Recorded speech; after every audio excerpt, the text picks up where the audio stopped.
Oke, udah ngerekam. Monggo, silakan Bung Oke. Tio. Baik, selamat malam semuanya. Apa kabar semuanya? Dan kita bertemu kembali di eh, kelas kali ini.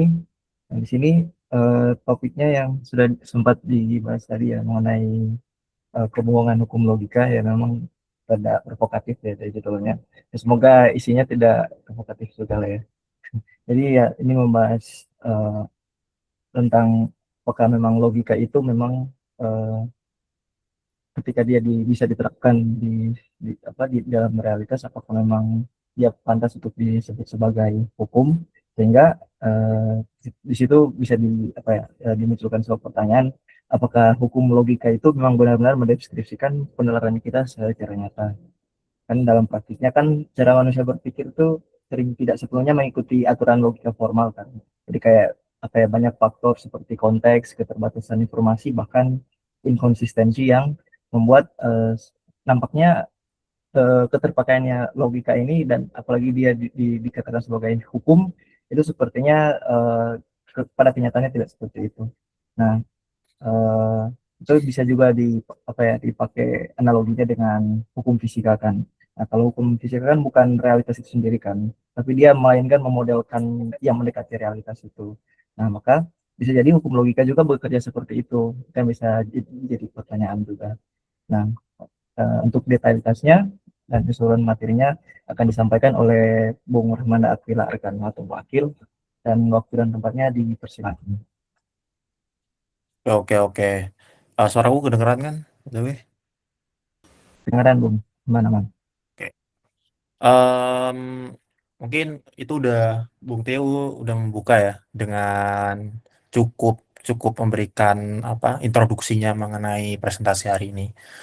Ya, mengenai nihilisme logika dan kebohongan hukum logika Gideon Russell. Sebenarnya nihilisme logika ini nanti juga ada di pandangan dia, cuma aku kayaknya akan ngebahas yang kebohongan hukum logika aja. Kenapa? Karena cukup kompleks. Nanti aku juga akan tunjukin di paper bagaimana dia mencoba menunjukkan bahwa hukum logika itu gak ada gitu loh. Dan mungkin teman-teman juga banyak ya dari nggak cuma dari diskursus logika, ada dari yang dari filsafat agama, ketuhanan, filsafat bahasa, filsafat ya mengenal mungkin lebih dekat dari filsafat-filsafat di analitik itu kan selalu berpaku pada hukum logika gitu. Kayak oh ini udah bener secara logika ini ya udah it's true gitu atau kita harus mempercayai karena itu eh, benar karena hukum logika gitu. Sedangkan di sini Gideon Russell ingin menyampaikan bahwa sebenarnya tuh hukum logika nih berbohong gitu. Berbohong dalam arti apa? Nah ini aku akan jelaskan ya beberapa poin-poin dia. Sebenarnya Gideon Russell tuh terinspirasi dari Nancy Cartwright. Nancy Cartwright itu menulis buku How the Laws of Physics Lie. Jadi dia kalau di posisinya kayaknya anti realis ya. Dia anti realis terhadap hukum fisika. Tapi hukum fisika yang dia maksudnya nggak semuanya juga gitu.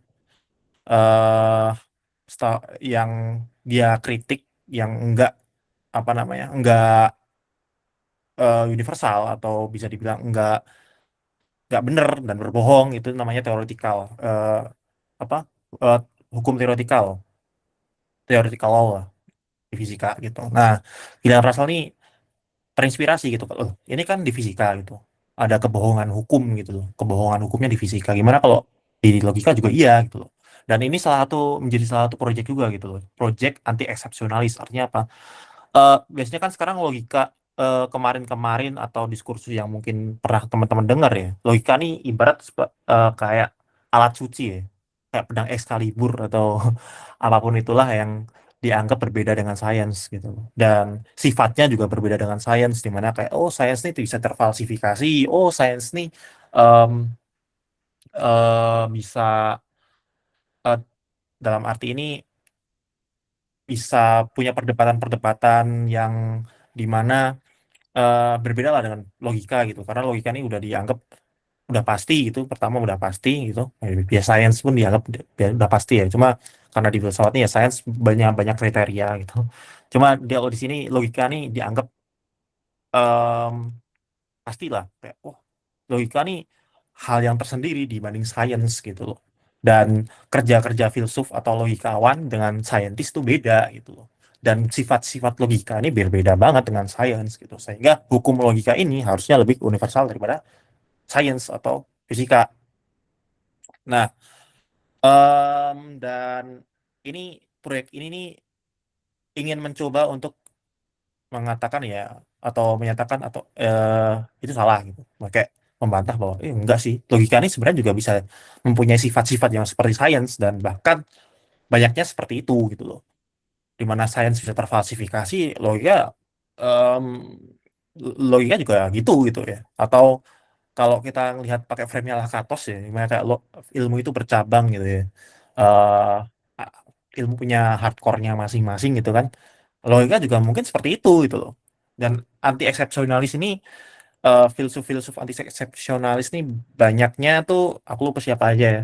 Cuma nganggap bahwa logika tuh bukan alat yang nggak bisa direvisi atau alat yang atau something yang nggak apa ya, ya berbeda dengan sains lah, nggak nggak seabsolut itu gitu, apalagi hukum logika gitu ya. Dan di sini tujuannya si siapa namanya si eh Russell itu menunjukkan bahwa kalau logika itu walaupun yang bukan berarti kita harus meninggalkan logika gitu ya. Dengan logika itu hukum logika itu sebenarnya nggak ada gitu ya, nggak ada hukum logika ya. Itu malah bisa membebaskan filsuf untuk ya eksplorasi model gitu, eksplorasi untuk mencari logika gitu, karena nggak ada hukum gitu, nggak ada yang pasti gitu di logika.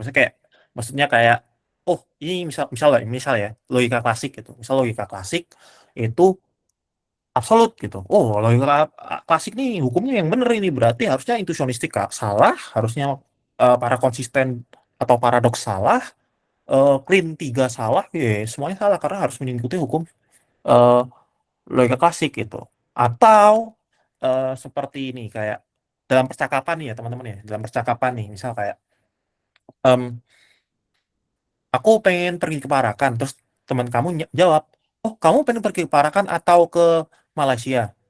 Itu kalau dalam percakapan nggak ya walaupun di logika bener ya, cuma kalau di percakapan kan itu hal yang eh, menganggap bahwa hukum logika bener sehingga itu bisa dipaksakan dalam percakapan gitu. Padahal kebenaran dalam realitas itu nggak selalu dalam hukum logika gitu. Pertama itu yang aku contohkan klasik ya. Dan ini eh, ambil dari Lewis Carroll ya.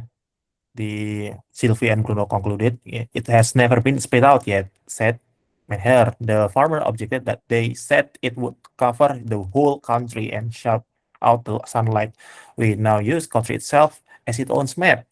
And I assure you it does nearly as well. Kayak, hmm, jadi teman-teman intinya ya, kalau di hukum fisika, aku jelasin hukum fisika dulu karena tesisnya Gina Russell ini mencoba untuk ya logika nih sebenarnya seperti halnya apa yang dikatakan Keter terhadap fisika, dia juga berbohong gitu. Jadi dia banyak banget eh, mencontoh atau melihat argumentasi dari Cartwright gitu. So intinya tuh hukum fisika atau fisika teoritis ya, hukum theoretical physics ya, itu ibarat kayak map map dari realitas.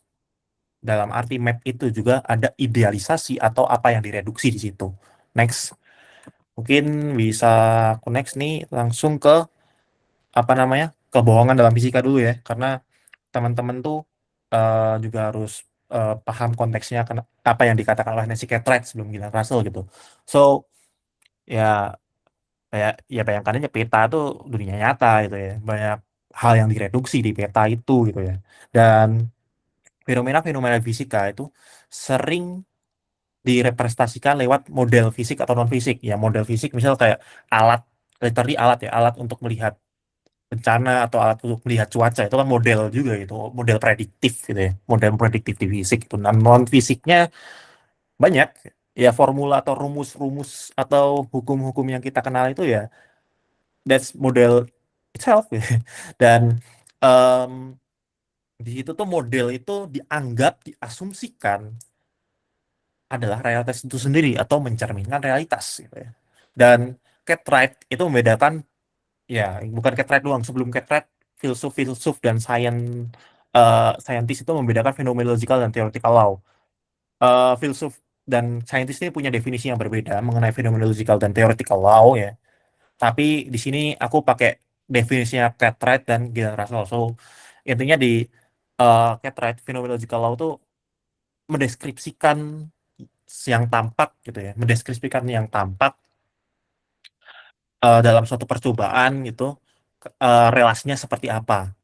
That's it. Describe what happens gitu ya. Nggak nggak lebih jauh dari itu. Sedangkan theoretical law itu dia nggak cuma mendeskripsikan, tapi explain what happened behind it gitu loh. Jadi em, dalam arti ini teori ya, atau ya apa teori formula atau hukum yang ditulis ya, itu persamaan abstraknya itu eh diasumsikan itu yang terjadi gitu loh. Misal kayak kalau di apa ya, Lorentz, hukum Lorentz ya, antara elektron dengan cahaya gitulah, itu dianggap ya elektron itu punya, atau correct me if I'm wrong ya, elektron itu punya efek ke apa namanya menggunakan cahaya atau listrik dan lain-lain gitu. Dan aku bedanya di sini ya, kayak contohnya phenomenological law tuh hukum Ohm ya, V sama dengan I kali R, atau apa ya, ya hukum-hukum yang cuma melihat secara permukaan gitu ya, kayak ya apa namanya, fault itu sama dengan ya arus listrik kali hambatan nih itu misalnya, dan lain-lain gitu, kayak hukum-hukum yang nggak melibatkan hal yang diidealisasikan, ya fault gitu ya, makanya ya arus listrik gitu, hambatan ya hambatannya udah ada gitu, kayak udah tersusun gitu. Sedangkan kita anggap hukum tekanan gas deh di sini sebagai theoretical law. Kenapa dia theoretical law gitu? Tekanan gas kan P, pressure gitu, dikali volume sama dengan moles dari gasnya dikali gas ideal ya, dikali T sama atau temperature-nya. Ada yang aneh di sini apa gitu? Kok bisa dua-duanya dibedakan gitu ya? Nah, yang berbeda tuh ini ada R nih. R-nya apa? Konstanta gas ideal gitu. Teman-teman bayangin aja, gas ideal di alam ini ada nggak gitu loh. Gimana ya, gas gas gas ideal di alam gitu ya. Kayak gas pun harusnya udah, kalau di alam udah bercampur-campur gitu loh. Gas ideal ini apa gitu? Dan apakah eh, gas ideal itu udah pernah ada di udah pernah bukan udah pernah ada, banyak ada di tempat yang teman-teman teliti gitu, misal menggunakan hukum fisika ini gitu ya. Nah, ini Ketrat menganggap bahwa gas ideal ini adalah idealisasi gitu. Idealisasi itu apa? Ibarat ya dia sebenarnya nggak kehitung atau nggak ada gitu ya. Dia misal kita di ruang tertutup atau di sistem tertutup ya, dia kesana kemari, cuma ya dia dianggap ada gitu, kayak dia dianggap konsentrasinya sedemikian gitu besarnya ya di di sini. Dan fungsi idealisasi, nah ini idealisasi ini yang selalu ada di theoretical law ya, kayak uh, dia selalu mengasumsikan ada, atau ya suatu tuh ada konstantanya yang mana itu sebenarnya di alam nggak ada gitu loh, atau em, dan ini cukup dibedakan ya sama teman-teman yang mau yang apakah suatu percobaan yang melibatkan elektron itu nantinya dianggap eh, theoretical law nggak.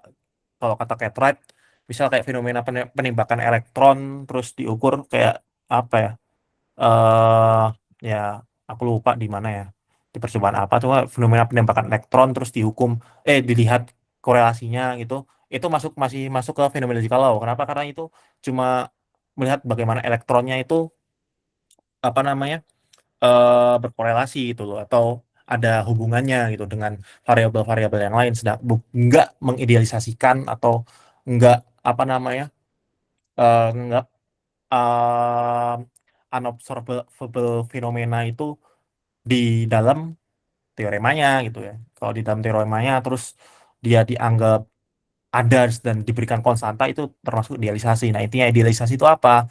dia nggak ada di dunia nyata gitu, tapi kita buat model, kayak kita paksakan model gitu ya, paksakan ada gitu ya, supaya modelnya bekerja atau hukumnya bekerja gitu. Nah, selain itu ya, kalau di matematika ya ada sih.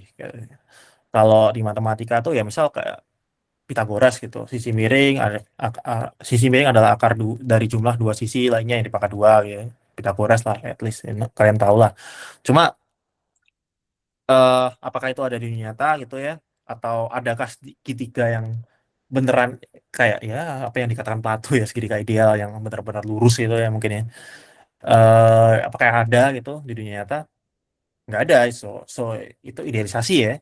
Cuma kalau kita ngomong bahwa idealisasi ini nggak bermakna, susah juga gitu teman-temannya. Kayak mungkin ada yang teman-teman punya apa namanya, punya pabrik kayu ya.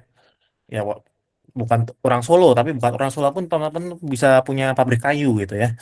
Tapi intinya teman-teman punya pabrik kayu dan ingin mengukur segitiga gitu terus pakai Pitagoras gitu ya, at least dia nggak salah gitu loh, dalam arti bukan berarti nggak bermakna, but nggak tepat, but ya mungkin pragmatically yes, dia berguna gitu. Dan apa namanya, ini dari Frege juga ya, ini bahkan dari Frege sebenarnya. eh Dia nganggap bahwa ya, logic has much the same relation to truth as physics as to weight or heat. To discover truth is the task of all sciences. It falls to logic to discern the laws of truth. The word law is used in two senses. When we speak of law of moral or the state, we mean regulation which ought to be obeyed, but with which actual happening are not always in conformity. Laws of nature are generalization of natural occurrences, with which the occurrences are always in accordance. It is rather in this sense that I speak of laws of truth. Jadi logika tuh sebenarnya punya relasi yang sama gitu dengan kebenaran di fisika gitu. Seperti halnya berat atau panas. Untuk menemukan kebenaran dalam sains ya, itu seperti halnya ya logik apa namanya, fokus ke law of truth gitu, atau hukum kebenaran ya. Hukum ini eh apa ya, ada hukum dalam moral yang lainnya ya, dalam arti kita bisa nggak ngikut pada hukum tersebut gitu ya. Dan law of nature nih ibarat generalisasi dari apa fakta-fakta atau fakta-fakta fenomena-fenomena yang terjadi lah. Tapi kalau logika ini adalah generalisasi dari kebenaran gitu, hukum dari kebenaran gitu, logika itu. Ya, ini cukup kontroversial ya mungkin ya, kalau teman-teman lihat nih, Frege juga sebenarnya motivasinya memformalisasikan logika ini supaya nggak ada menyingkirkan hal-hal kekaburan atau psikologistis dalam bahasa juga sih sebenarnya sih. Cuma dia punya pandangan yang apa ya, dia rada platonis lah pas ini. Ya, dia nggak bahwa dari selalu nggak ada yang namanya hukum kebenaran gitu. Kebenaran itu ada dan hukumnya logika gitu. Kalau kata Frege ini ya, sebenarnya fisika gitu yang ngomongin soal berat dan panas ya. Dan ini kalau tadi kan anggap aja itu simulasi teman-teman, yang fisika tadi itu kayak model di fisika itu simulasi, menyimulasikan gitu loh. Menyimulasikan eh, hal-hal yang terjadi di alam. Dan sebenarnya nanti juga ini aku mau ngomong bahwa kalau kata Cartwright ya di hukum fisika ini, kita tuh bukan berarti eh hukum fisika tuh bukan memperlihatkan apa yang ada di alam gitu loh. Tapi lebih ke mem- mencari the best good way untuk kita melihat alam atau melihat fenomena gitu. Jadi asumsinya sangat-sangat mungkin bisa dibilang pragmatis gitu, atau ya sound speed anti realis ya. Dan em, idealisasi ini ternyata juga ada di logika gitu teman-temannya. Jadi mungkin teman-teman bisa perhatikan banyak, ada empat gitu kalau kata si Russell bentuk idealisasinya. Pertama tuh non empty domain ya. Non empty domain ini teman-teman mungkin aku agak lompat. Ini kita akan pakai first order logic, nggak nggak spesifik ke klasik sebenarnya. Cuma apa yang diobjeksikan Russell ini klasik gitu. Karena klasik ini yang dianggap hukum logika gitu ya. Dan apa namanya? em, di sini juga ada denotasi, dan ya ini masih masuk first order logic, predikat ya, first order logic konektif nih yang nanti mungkin akan cukup general gitu. Cuma permasalahannya akan deket ke first order logic. First order logic itu apa? Logika order pertama ini apa? Logika yang mengkuantifikasi variabel, atau logika yang mengkuantifikasi nanti konstanta non logis ya. Dan misal kayak em, Socrates adalah manusia gitu kan. Ya, predikatnya apa? Manusia gitu. Objeknya apa? Socrates. Ditulisnya apa? SA gitu. Atau kalau kita generalisasi ada X, SX itu ada X yang mana X itu Socrates, atau ya ada Socrates aku Socrates. Ada X yang mana X itu manusia gitu. Ada X MX gitu ya. Nah, em, itu nanti logikanya akan dipakai, bukan logika yang P maka Q doang, cuma ada predikatnya di situ ya. Dan di sini em, ada 4 permasalahan. Aku jelasinnya cukup akan simpel aja. Aku anggap teman-teman tahu FOL. Kalau nggak tahu nanti tanyakan aja di diskusi atau persaudara logik. Nah, intinya pertama, pengandaian domain tidak kosong gitu. Em, jadi first order logic ini ya, ini akan selalu mengandaikan premis-premisnya itu atau kesimpulannya itu misal nggak akan kosong gitu. Misal yang pertama, jika untuk semua x fx ini kosong gitu ya, kosong nih untuk semua x fx ini kosong, ya nggak mungkin ada x fx gitu loh. Padahal gitu loh, kalau kita pakai bahasa natural, ke bahasa biasa gitu, kita bisa membayangkan gitu loh ya, domain yang kosong. Atau ketika kita bercakap pun kita nggak ada komitmen untuk kita ngomong ada apa namanya hal itu eksis gitu loh, atau predikat atau pernyataan yang kita bilang itu berdomain gitu di percakapan nggak harus seperti itu gitu. Dan contohnya juga nggak cuma di situ ya, 2 3 4 ini juga memiliki hal yang sama untuk semua x fx sama dengan dapat disimpulkan fa. Ini em, instansiasi ya, jadi yang universal itu untuk semua x fx ini masih akan bisa menurunkan partikular ya, kayak untuk semua x fx sama dengan dapat disimpulkan fa ya. Jadi ibarat em, semua oh untuk apa ya contohnya ya. Gimana kita contohnya ya, untuk semua x fx nih. Ya intinya semua x hitam semua semua jelek banget. Semua manusia menyusui, tapi itu nanti jadinya jika x manusia maka x menyusui. Ya, misal apa namanya? Diinstansiasi itu. Misal kayak eh Maya eh mayor, jangan astagfirullahaladzim. Ya intinya tiap universal ini bisa di nganu ya teman-teman ya, bisa dapat instansiasi ya. Jadi kita bisa menurunkan dari universal ke partikular. Nah, salah satunya FA gitu ya. Tapi em, di sini kalau di logika itu kita akan selalu mengandalkan domain itu ada gitu loh. Nggak akan kosong. Sedangkan kalau di percakapan sehari-hari bisa kosong. Kalau kita anggap kosong gitu ya, jelas yang kesimpulan satu itu salah gitu loh. Begitupun kesimpulan nomor 2 gitu. Em, terus mungkin langsung next aja ya. Mengenai denotasi, dari logika tuh selalu akan mengandaikan pendenotasian gitu. Walaupun kita berkomitmen bahwa hal tersebut gak ada gitu. Misal kayak terma kayak Vulkan, Homer, Pegasus gitu.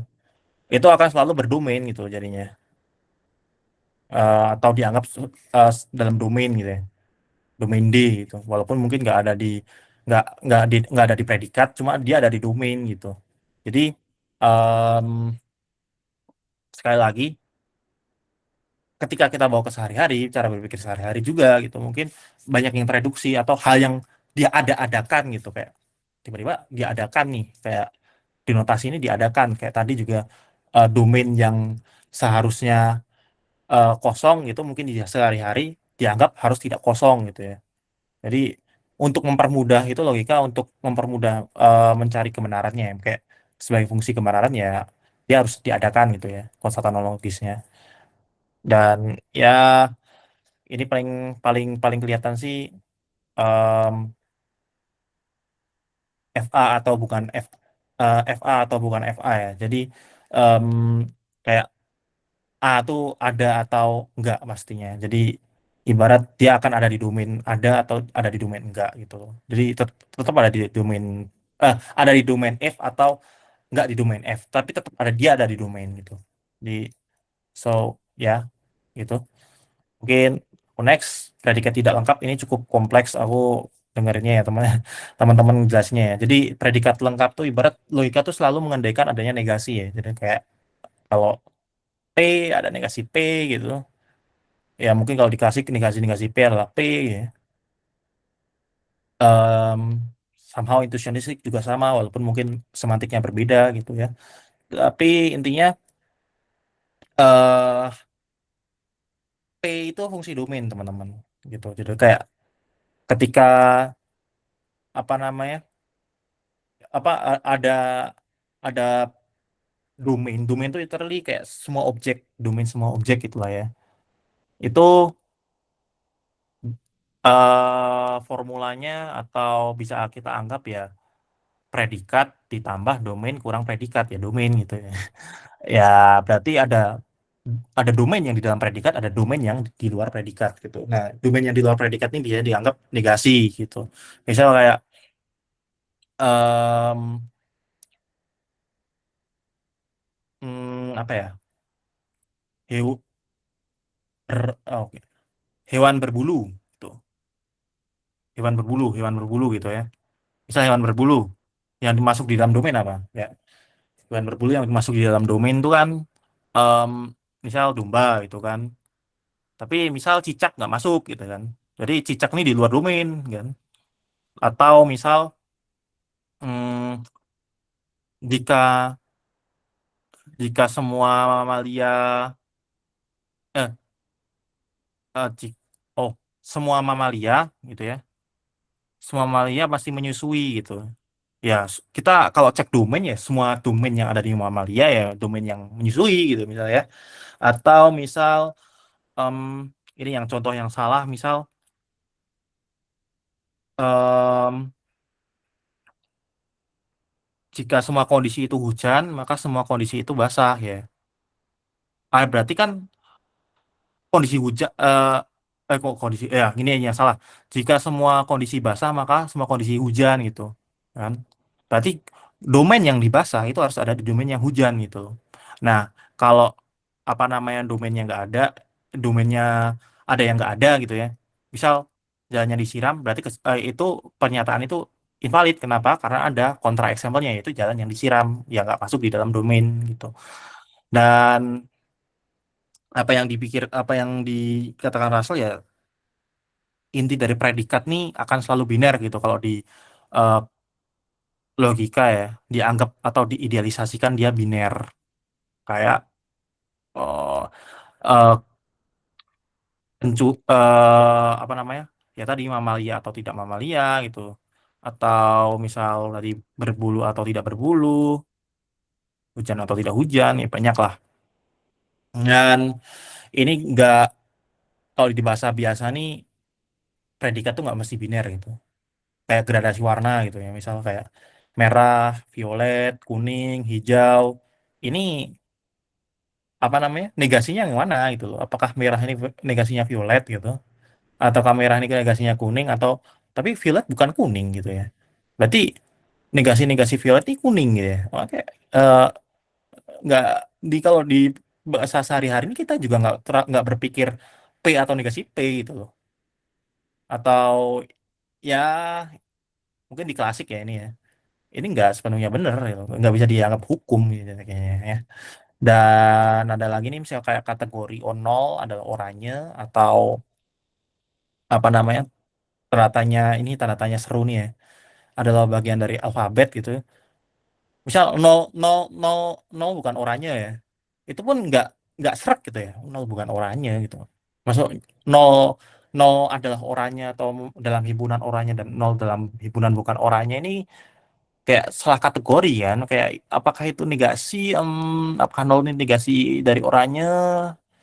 Salah juga misalnya ya. Atau tanda tanya seru nih bagian awal atau akhir alfabet. Nggak keduanya sih harusnya. Cuma kalau nggak akhir berarti apa gitu ya kayak oke. Makanya di sini tuh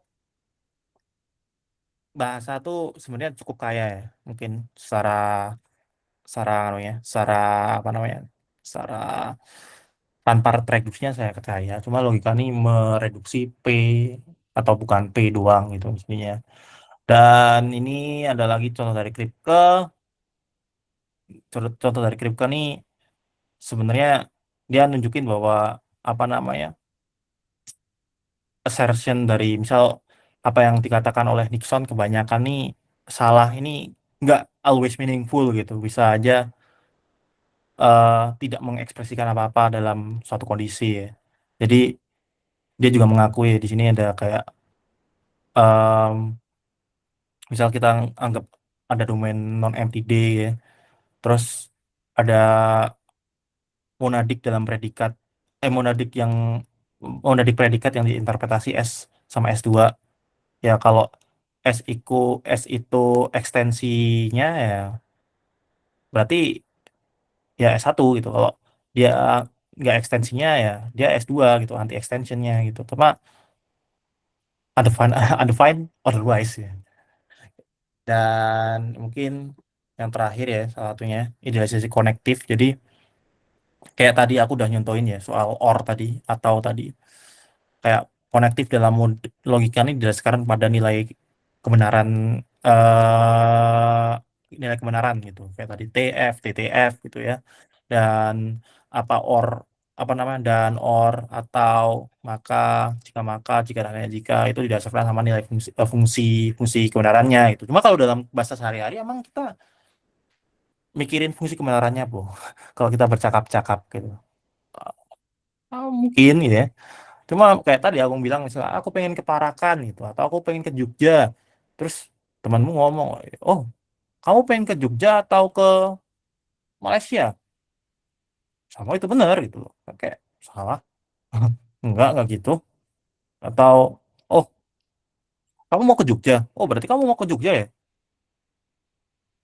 saya ditampol sih orang kayak itu ngeselin soalnya jadi di sini nggak or pun ini apa or yang dimaksud di logika ini bukan berarti dia general ya kayak teman-teman ini yang apa namanya ini argumennya Gris ya. Kalau or ya atau konektif yang ada di logika ini bukan berarti akhir dari segalanya bukan kayak hal yang paling benar itu cuma di konteks hari-hari ini lebih kaya kok gitu dan jangan anggap bahwa logika ini jadi bisa mengontrol semua percakapan sehari-hari gitu loh dalam arti maksud dia idealisasinya ya dan posisi Gillian Russell sebenarnya ini sekalian objeksinya juga sebenarnya aku nggak bahas karena panjang banget dan cukup riuh ya. Pembedaan hukum sama realitas sebenarnya Gillian Russell nih membedakan gitu hukum logika sama konsekuensi logis. Sebenarnya Gillian Russell nggak pernah nganggap bahwa konsekuensi logis itu nggak ada. Cuma dia menolak hukum logika gitu. Ya, sebagiannya tadi hukum logika bisa berbohong atau dianggap simulasi doang gitu. Dan kalau diibaratkan ya, diibaratkan ya, ada gunung se mempunyai diameter 5.000 meter ya atau 7.000 meter persegi misalnya. Tapi yang didapat cuma 60.999 atau 69.999 itu ya apakah benar? Ya salah gitu loh. Kayak teman-teman kalau nggak mengukur realitas bagaimana adanya ya salah gitu kan, tetap tetap aja salah gitu hukumnya. Dan logika nih apa namanya tetap banyak mereduksi hal-hal yang ada di dalam sehari-hari itu loh, dalam nggak cuma dalam sehari-hari tapi truth what reality itself. eh, Logika mereduksi hal tersebut gitu. Dan sebenarnya juga pas itu Frege juga udah intensinya untuk seperti itu, kayak dia mau memisahkan antara yang truth sama apa yang psikologistis lah ya. Tapi em, banyak orang mungkin menganggap bahwa ini udah jadi kebenaran absolut gitu, padahal banyak hal-hal yang disimulasikan gitu. Dan analoginya ya menggunakan analogi panas atau heat gitu. Meskipun ilmuwan mungkin berdebat tentang status hukum-hukum termodinamika atau menggunakan model yang disederhanakan untuk mensimulasikan panas, mereka tetap percaya panas itu ada gitu. Ya Russell percaya konsekuensi logis itu ada gitu. Bahkan nanti ya Gideon Russell nih eh, dia berbeda dengan posisinya dengan Quine gitu. Kalau Quine kan banyak ngomong soal oh ini dunia mungkin atau modal nih nggak ada lah atau tidak bisa dipercaya lah. Gideon Russell masih believe, masih percaya hal itu loh, masih masih take mempunyai posisi ontologis di situ gitu. Kayak tapi dia nggak percaya bahwa hukum-hukum logika tuh ada gitu. Ya Nancy Cartwright juga menyebut demikian. Berbohong nih, kenapa hukum ini dikatakan berbohong ya? Karena mendekati realitas, kalau bukan realitas itu sendiri ya berbohong gitu. Sebenarnya simpelnya seperti itu. Kayak mengatakan bahwa apa namanya, misal tadi eh, formula atau hukum dari tekanan gas itu adalah benar ya, adalah apa yang dikatakan oleh realitas, ya itu bohong gitu loh. Orang realitasnya nggak ada gas ideal gitu kan. Ya apa yang dikatakan Russell sebenarnya hampir seperti itu gitu dalam logika ya. Logika ini model atas realitas, model atas truth gitu ya. Jadi modelnya itu ya benar di model, gitu. Bukan benar di skala realitas. Dan aku nganggapnya bahwa posisinya Russell tuh apa ya, banyak yang mungkin bisa salah paham ya, kayak oh berarti kamu nggak percaya hukum logika, kamu hukum logika berarti kamu nggak percaya logika, kamu nggak usah bermodus ponen, kamu udah salah dari awal. Tapi nanti aku jelasin pas akhir nanti ya. Ada ada beberapa hal yang aku belum masukin di sini sih. Nanti ada diskusi soal Russell yang aku anggap menarik. Cuma itu teman-teman yang mesti ditangkap ada bahwa adalah Russell tetap percaya konsekuensi logis itu ada atau dalam arti ini punya bobot lah, true gitu, bukan hukumnya gitu. Dan kesimpulannya ya hukum logika menurut Russell atau Cartwright itu hukum logika menurut Russell ya berbohong, sebenarnya Cartwright ngomong hukum fisika ya. Dan logikawan tuh udah kerjanya kayak si fisikawan gitu sebenarnya. Mereka mencoba untuk mensimulasikan realitas itu seperti apa. Kalau fisikawan mencoba untuk melihat panas dengan memodelkan apa ya fenomena-fenomena yang ada dan habis itu dibuat hukum, logikawan melihat lebih luas lagi ya mungkin ya, kayak realitas seperti apa. Dan di situ juga mereka juga membuat model, fisikawan buat model, logikawan buat model, terus apa namanya, em, kalau dalam posisinya Russell juga mereka walaupun berdebat mengenai hukum termodinamika, mereka tetap percaya panas itu ada. Dan itu pun logikawan gitu ya, menganggap bahwa apa namanya logika itu nggak ada, maksudnya logika kesimpulan logikanya itu ada, logical consequence itu ada, tapi ya hukum logikanya nggak ada gitu. Dan mungkin ada beberapa hal yang teman-teman oh ini gimana kalau loh para konsisten gimana dong gitu? Atau paradoks gimana dong kalau gini, atau indusionistik gimana dong kalau gini, ya ibarat inkorporasi aja gitu loh suatu realitas dengan ya masuk pluralisme ya, suatu realitas tersebut dengan dengan logika tersebut gitu.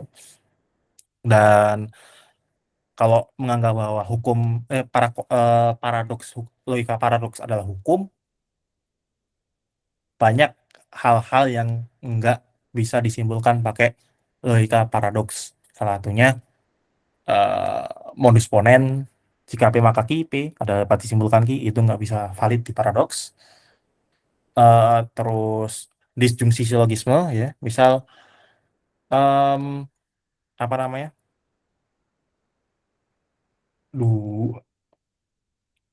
bilangan ganjil atau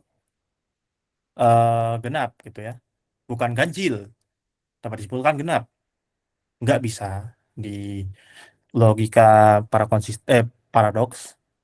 Para konsisten, em, aku lupa, nggak semua para konsisten nggak bakal menyetujui disjungsi silogism sih. Cuma itu menunjukkan bahwa disjungsi silogism yang somehow true gitu, itu salah di beberapa logika termasuk para konsisten itu. Terus kalau gitu intuisionistik gimana dong? Em, ya teman-teman mesti paham juga gitu. Lem ini juga kadang benar gitu loh dalam konstruksi matematika misal, atau ya mungkin intuisionistik bakal protes. Cuma kayak dalam beberapa hal lem ini bisa digunakan dan dianggap benar juga gitu ya. Bukan hukum juga hasilnya lem ini, atau law of excluded middle, P atau bukan P ini. Dan apalagi ya, banyak sebenarnya kayak terus mungkin clean, ada yang clean 3, teman-teman tahu logika clean 3 yang mana ada 3 nilai kebenaran, cuma kalau paradox to both dia neither ya. Terus loh, kalau clean gimana? Clean, hmm, P maka P mah nggak valid. Gimana tuh? Kayak itu udah jelas gitu loh, hukum yang ya hukum yang P maka P itu kan udah jelas gitu, cuma nggak valid. Itu hukum identitas nggak valid, tapi itu berhasil nunjukin kita gitu. Clean ini bisa nunjukin kalau apa namanya, em, misal tadi gradasi warna tuh bisa ditunjukkan di clean itu ada predikat yang nggak komplit kan, katanya kan neither kan, dan itu banyak gitu logika. Tapi di situ bukan berarti logika ini nggak berguna sama sekali. Yang penting tuh nggak ada yang namanya hukum logika gitu. Pertama dia idealisasi ya, dia sebenarnya fisikawan memodelkan hal-hal yang nggak ada gitu, mengkomplitkan hal yang nggak komplit ya. Tapi apa namanya, logics nih, aku ambil ambil apa namanya, ambil ambil kesimpulannya ya, dia tetap benar gitu dan gak ada hukum yang mengikatnya gitu. Dan kalau kata Gideon Russell ya, ini malah bisa membebaskan logikawan untuk berpikir apa adanya gitu, kayak memodelkan apapun itu gitu, karena nggak ada hukum yang mengikat gitu. Mungkin itu aja sih, kembalikan ke moderator.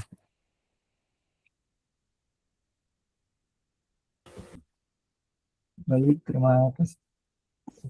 Baik, terima kasih atas eh, materinya yang sudah disampaikan oleh Bung Akil. Kita masuk ke sesi Q&A aja ya. Eh, jadi saya mempersilakan mungkin eh, yang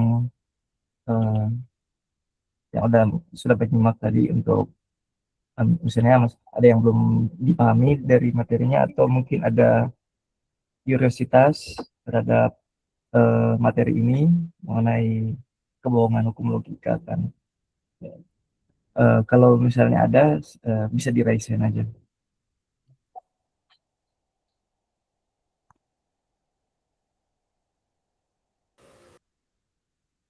Oke, Pak Oke, Gigi ya. Oke. Silakan bertanya, open mic. Oke, suara saya jelas, Mas Akila dan Pak Teo. Jelas, jelas. Iya, aku makasih kesempatannya dan paparannya, ini menarik sekali dari judulnya juga. Jadi, berarti bisa dibilang gini ya, Gideon Russell ini lebih menunjukkan keterbatasan logika gitu nggak sih, Mas Arnaud? Berarti bukan sama dengan tidak ada kemutlakan 100% gitu ya, saya lihat itu. Tapi dia kalau aku melihat ya, dia kayak lebih pada ke masing-masing logika itu punya keterbatasan gitu. Cuman saya nggak melihat, misalkan gini Mas, ini yang dulu juga pernah kita diskusikan ya. Itu eh, apakah dia cukup atau berhenti pada usaha? Oke, ini kekurangan, ada kekurangan dari sistem logika masing-masing.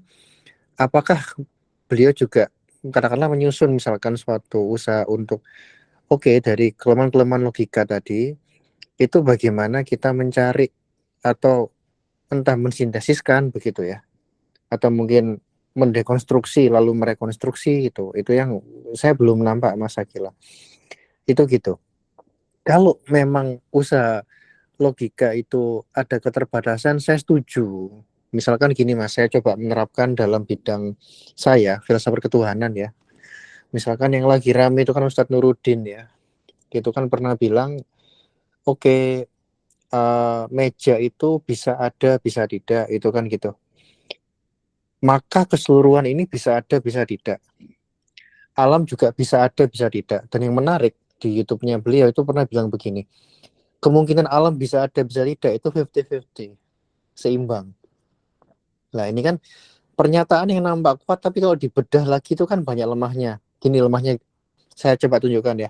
Banyak mis logika di sini. Misalkan kalau kita pakai contoh meja, memang 50-50 katakanlah. Misalkan ada potensi bahan, ada potensi subjek pembuat gitu ya Mas. Kayu itu bisa jadi meja, bisa jadi kebakar, bisa jadi kursi dan lain-lain. Kemungkinannya banyak. Tapi kalau diterapkan di seluruh alam, misalkan ya, berarti kan ada posisi gini. Bisa ada, bisa tidak. Berarti apa posisinya? Itu kan begitu. Karena kan ada dan tidak ada itu kan bertentangan dengan mutlak kan, bukan posisi tengah. Itu kan nggak begitu. Misalkan diterapkan seperti itu, berarti sebelum alam ada potensi untuk ada dong. Nah itu kan rancunya kan misalkan di situ Mas. Kalau saya gitu sepakat ya. Maksudnya memang logikanya nampak kuat sekalipun, kalau kita bedah itu bisa jadi itu masih ada lemahnya. Katakanlah sekuat argumen kontingensi sekalipun, itu banyak mis logikanya ya. Itu kalau saya terapkan dalam filsafat ketuhanan gitu ya, spesifik argumen dari Tuhan. Itu gitu Mas. Mas Akilah. Jadi itu yang coba saya tangkap dan saya coba memberikan contoh dan saya tanyakan gitu. Makasih Mas, Mas Theophilus kesempatannya. Tuh. Assalamualaikum. Waalaikumsalam, Mas Gigi.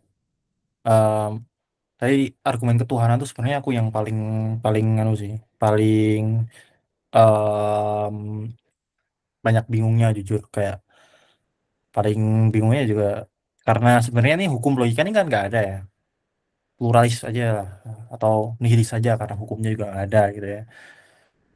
Kalau gitu ketika misal filsuf-filsuf ketuhanan nih berdebat nih, mereka pakai logika apa gitu. Nah, ini kan sebenarnya pertanyaan lagi kan, karena kita nggak ada yang menentukan loh, karena udah anggapnya plural itu nggak ada yang menentukan loh, kayak realitas apa itu kok bisa logikanya itu gitu. Kayak misal em, kondisi di mana aku ngomong ya, ah ini aku nih kalau apa ke ke ke masjid nih aku bakal sholat, terus oh berarti kalau kamu nggak sholat berarti kamu nggak ke masjid dong.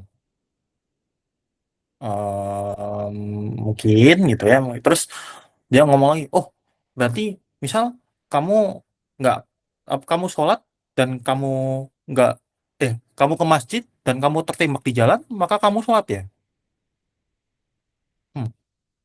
Hmm, aku lagi kepikiran. Ini logika yang mana yang dipakai nih ya? Wah, ini ini aku tertembak di jalan ya nggak mungkin aku sholat ya, mungkin sholat di akhirat tapi nggak mungkin gitu kan. Kayak ini eh, dalam percakapan itu, misal kayak kita selalu mengasumsikan kita pakai logika A gitu, bisa aja lawan kita pakai asumsi logika B gitu. Misal yang diajarin di dalam hidupnya logika B ya.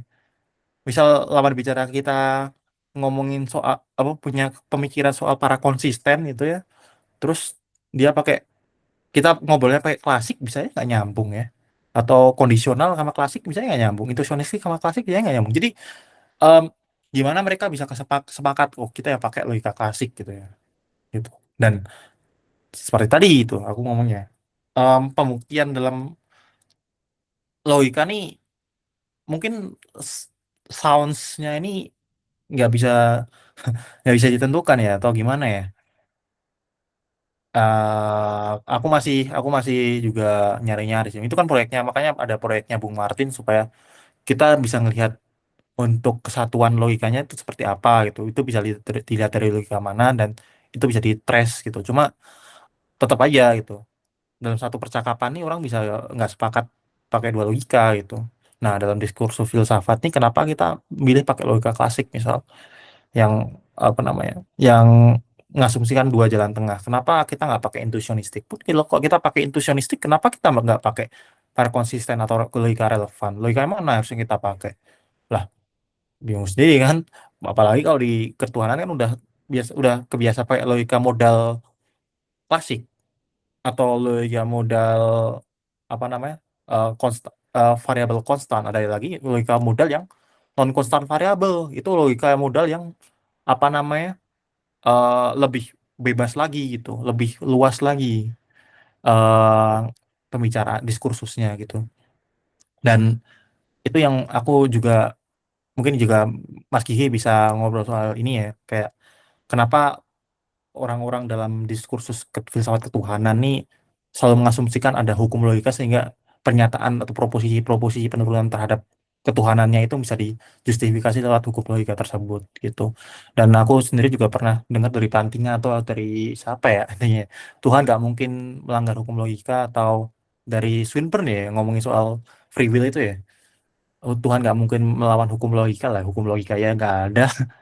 Itu gimana coba kalau sekarang gitu?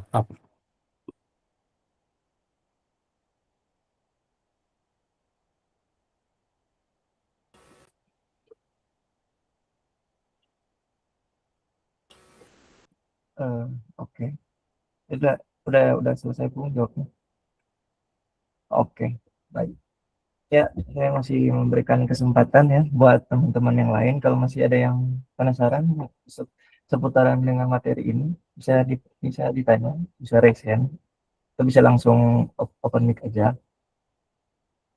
Ini Pak Syafi'i bisa nanya, mungkin mau nanya, dua-duanya yang dimakan. Ya, oke. Silakan Pak, silakan.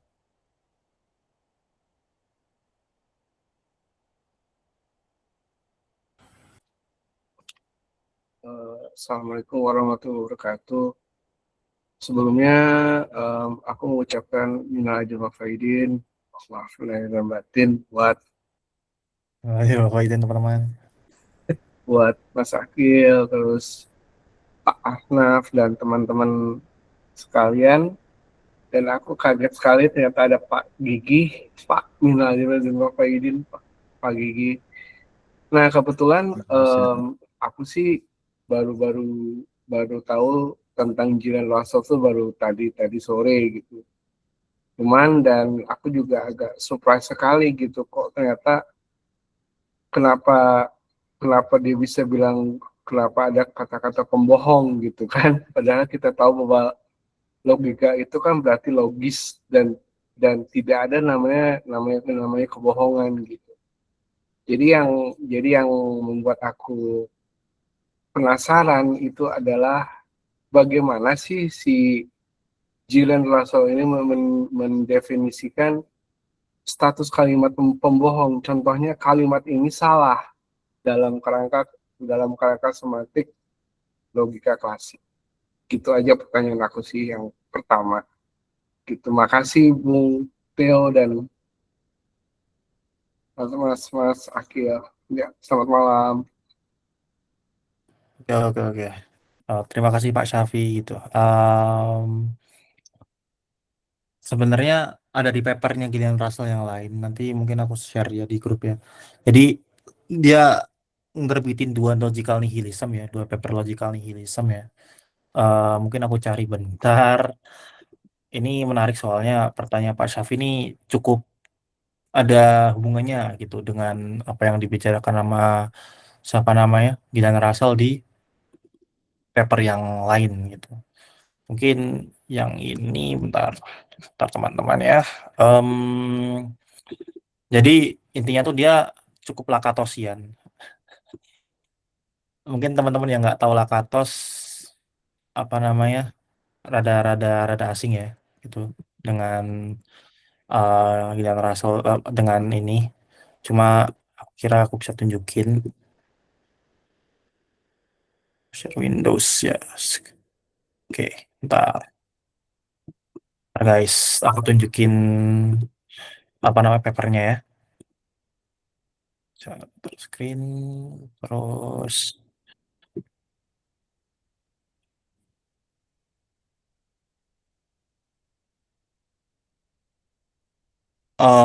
ini ya. Nih, oke. Jadi teman-teman ini yang namanya apa ya? Ini ketika Gillian Russell ini menuliskan soal logical nihilism nih sebenarnya dia berbicara soal banyak apa namanya logical pluralism juga gitu. Dan logical pluralism ini menyatakan bahwa hukum logika ini ada banyak. Hukum logika ini ada banyak gitu, nggak ada logika satu yang tunggal. Satunya ya punya Restal ya. Cuma di sini ya logika Russell Russell nih ngasih perumpamaan kalau di apa namanya di sini tuh ada ini ngomongin soal eh, apa namanya bukan hukum ya formula Euler tuh mengatakan bahwa titik itu titik dari polihedron ya polihedron bangun ruang lah ya. Titik dari bangun ruang itu adalah mesti jumlahnya itu ya jumlahnya titik dikurang eh, ti- garis tambah muka face itu apa ya muka muka bangun lah ya bagian ininya lah itu pasti jumlahnya dua. Misal ini kan apa kubus itu kan punya apa namanya ada 8 titik cuma ada 12 garis ya sih. Terus ada 6 apa 6 muka dua ini juga iya 5 tambah 8 apa 5 sih ini ya 5 sama prisma ya aduh lupa namanya pokoknya piramid prisma sih intinya itu ada dua juga gitu ya jadi bangun ruang tuh formulanya ini gitu ya pegang aja ini ya ini udah dianggap hukum nih ya udah dianggap hukum nih. Nah tapi what if di dalamnya nih ya ditambah lagi gitu di dalamnya ada kotak gitu atau dibuat kosong depannya kubusnya dibuat kosong mukanya gitu berarti kan kalau gitu mukanya cuma satu dong kubus yang tadi berarti 8 kurang 12 tambah 5 sama dengan satu menyalahi hukum Euler yang ini dong. Oh ya, ada di sini dia menceritakan gitu di dalam kelas gitu ada yang ngomong eh ini ini orang ini kurang ajar gitu kamu kamu merusak hukum harusnya nggak seperti itu gitu loh. Nah ada juga orang yang di sini juga menganggap bahwa loh kenapa kita nggak ngomong bahwa hukum ini benar di kondisi apa namanya benar di kondisi normal ada lagi juga hukum Euler yang satu ini benar di ketika pengaruhnya kosong apa satu satu face-nya kosong gitu satu mukanya kosong kenapa juga ini juga ketika apa nih eh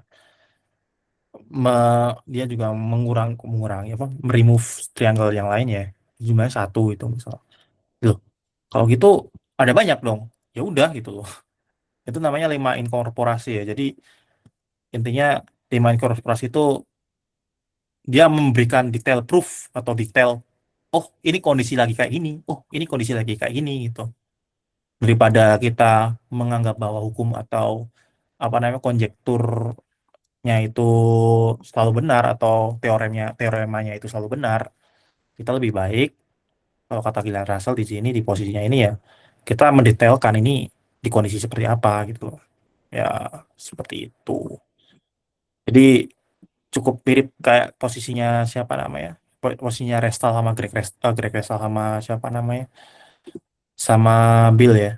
Dia ngebawa hukum logika tuh akan benar, hukum ya logika A benar di kondisi B, kondisi A logika B benar di kondisi B gitu. Kalau Gillian Russell ya tunjukkan aja gitu, hukum apa namanya, logika para konsisten gitu benar di kondisi A, logika klasik benar di kondisi B gitu.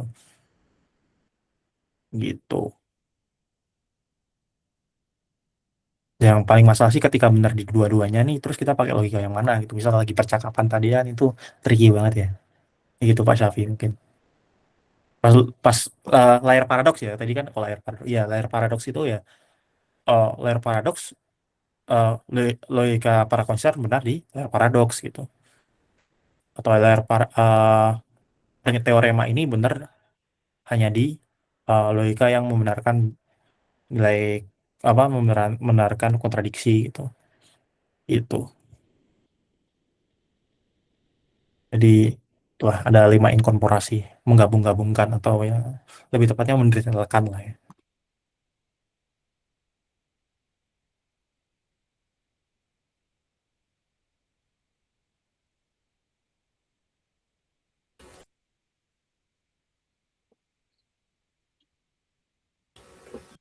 Oke, sudah Bung?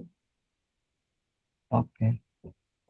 Em, Masih ada teman-teman kah yang mau bertanya? Eh, Mungkin dari apa ya? Oke, ya dari Bung Ilfas, silakan. Oke, Bung. Suara saya kedengeran ya? Aman Bung, dengaran. Siap, siap. Mungkin apa ya? Kan ini ada di wilayah filosofi of logic ya, bukan philosophical logic gitu. Jadi filsafat logika, bukan logika filosofis. Nah, perdebatan tentang monisme, pluralisme, logis gitu. Itu kan kayak perdebatan yang sifatnya biner gitu. Mungkin nihilisme logis itu ya sebenarnya tidak lepas dari salah satu itu gitu, dari salah satu antara monisme logis atau pluralisme logis. Dan ketika saya lihat di penjelasan Bung Akil tadi, kayaknya emang Gillian Russell sendiri tuh gak sepenuhnya lepas dari pluralisme logis gitu. Apakah emang seperti itu, Bung?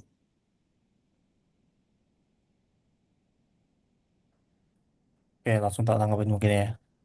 eh Sebenarnya nihilisme ini apa ya? Sebenarnya kan dua dua nih, misal monisme sama sama apa namanya? Monisme sama pluralisme ini kan sebenarnya menganggap ada anggapan lah, masih lah kayak hukum logika itu ada gitu. Atau logika itu ada lah. Nihilisme ini juga ada dua sebenarnya, kayak yang aku kejelasin kemarin soal Kortnoir, yang mana lebih fokus ke dia nggak akan bisa melengkapi logika apa, bahasa sehari-hari. Kalau Gillian Russell ini masih lebih luas gitu, yang mana kalau Gillian Russell ini sebenarnya selain di yang aku jelasin di logika ini berbohong ya, hukum logika berbohong ini, dia juga menjelaskan lagi soal hukum logika yang universal ini nggak ada. Maksudnya kayak eh, lem, bahkan logika paling lemah kalau dilihat dari kacamata kita kan FDA ya. FDA itu masih bisa menurunkan dan harusnya. Cuma kalau di Russell bisa buat model teori sendiri, makanya dia ngebuat model teori di mana dan itu juga bisa salah gitu loh. Atau bahkan P maka P dapat disimpulkan P pun bisa salah gitu loh. Buat aja P kiri gitu. Dapat disimpulkan P kiri. Kan disimpulkannya kan di kanan ya. P kiri dapat disimpulkan P kiri. Salah itu. Kalau kata Russell seperti itu gitu. Jadi P kiri ini premis yang akan selalu ada di kiri gitu misalnya. Jadi nggak ada yang namanya ketetapan di situ ya sebenarnya, nggak ada hukum sama sekali gitu. Dan em, apa namanya, bahkan nggak bisa ditarik dari logika yang paling lemah, karena logika paling lemah pun tetap bisa dibuat kontra eksempelnya gitu, atau lawatnya. Jadi apakah dia nggak bisa terlepas dari pluralisme logika? benar gitu sebenarnya. Tapi pluralisme logika ini sebenarnya juga nggak bisa terlepas dari klaim monis mereka mengenai logika harus itu berbeda-beda juga gitu. Jadi sebenarnya perdebatannya kan kayak muter gitu. Aku sama Bung Hanafi sebenarnya eh, udah diskusi ini kayak ini perdebatannya nggak selesai-selesai, mending kita tinggalin aja gitu, kayak produktif gitu sebenarnya. Aku juga merasa hal yang sama gitu. Kenapa? Karena ketika logika itu satu dan ada yang ngomong logika itu beda-beda ya, mereka kayak punya apa namanya, ya punya kelemahan masing-masing lah, dan bisa dibilang akan selalu mengasumsikan masing-masing gitu ya. Mungkin mereka lebih tepatnya mengasumsikan apa namanya,